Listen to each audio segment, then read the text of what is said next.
Well, hello, Glue Troopers. I was working on the Hobby Boss USS Arizona today, and I finally started hitting a few tripwires on it.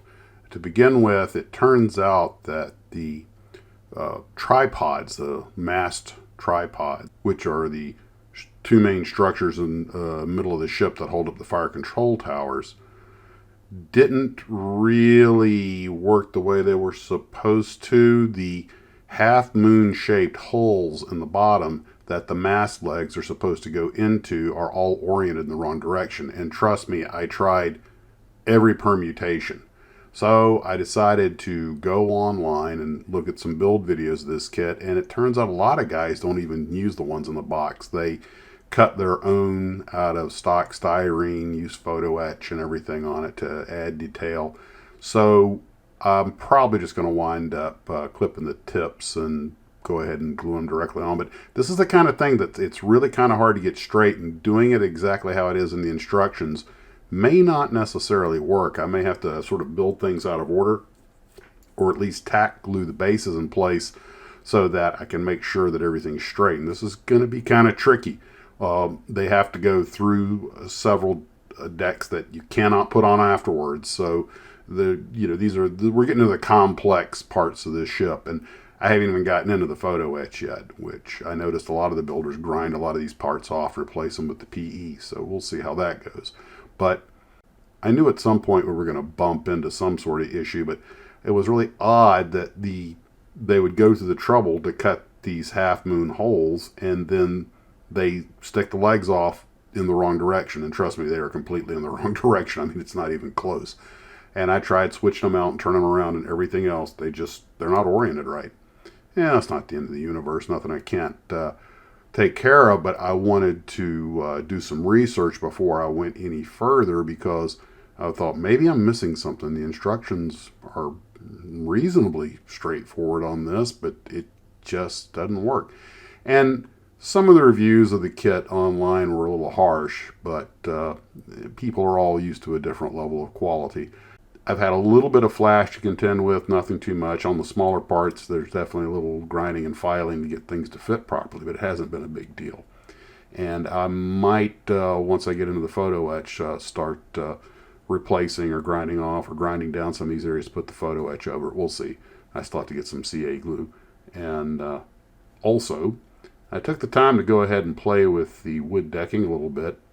I popped out a couple of the pre-laser cut areas just to see how easily they would come out, and they came out without any argument. Now, there's still a clear plastic film on there, so I have to cut that film out with an X-Acto knife before I can dry fit it onto the deck of the ship. It's so far all the videos and everything say that it's really not much of a problem, and the sticky on it's really powerful.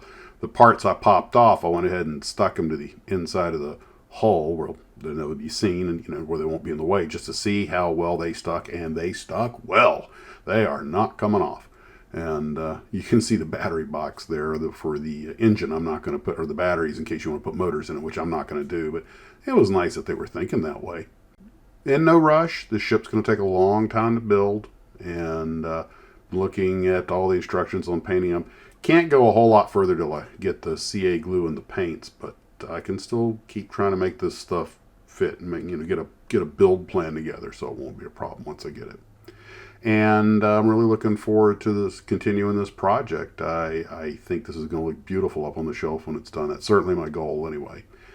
And this one, I want this one to look nice. This isn't going to be it looks good from across the room build. I want this to actually be something that you can look at it and go, yeah, that's pretty good. That's good. Only other thing is, I got a lot of feedback on this morning's video, and yes, I caught the irony of using the Panzer lead for the outro on an American tank. It wasn't lost on me. What can I say? It's just such the tankiest song out there. And the other ones, the American songs, are all either the field artillery or the infantry, stuff like that. So I was like, yeah, they're a little too branch specific. By the way, we're going to be talking about tanks and light tanks and armor on the next live stream, armor kits, because this is something that seems to have generated a lot of interest, including with myself. Yeah, I left out the French FT-17 and the Sheridan. I wasn't really getting into it, but we'll get down into the weeds on that on the live stream. And by the way, while I was doing research, I found out that the 82nd Airborne Division reactivated a handful of Sheridans just to give themselves some limited armor assets. And I have a Sheridan story, actually a couple of Sheridan stories for you, but we'll get to that on the live stream. That's where we're at for now. And by the way, speaking of the Panzerlead, I did find an Americanized version on YouTube a little while ago. You know what? I'll just use it on the outro and you can tell me what you think. I don't have this guy's permission. I hope he doesn't mind. Take care, guys, and as always, model on.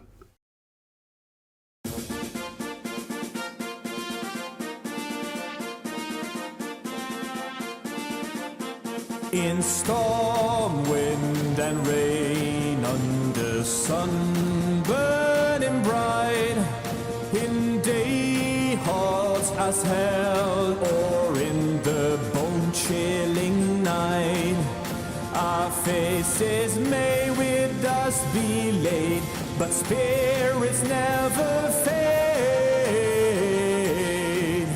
Relentless our time, driving out on a raid. Our engines roar louder than the thunder strike. We charge toward the foe, always first into the fight. Our comrades still behind us roam, engage the foe alone. We break through the line and crush our foe's backbone, and should at long last God's protection depart, and that fated round find its way into our hearts. We've given our lives eagerly, a joyous sacrifice given freely, and oh, such an honor to die for liberty.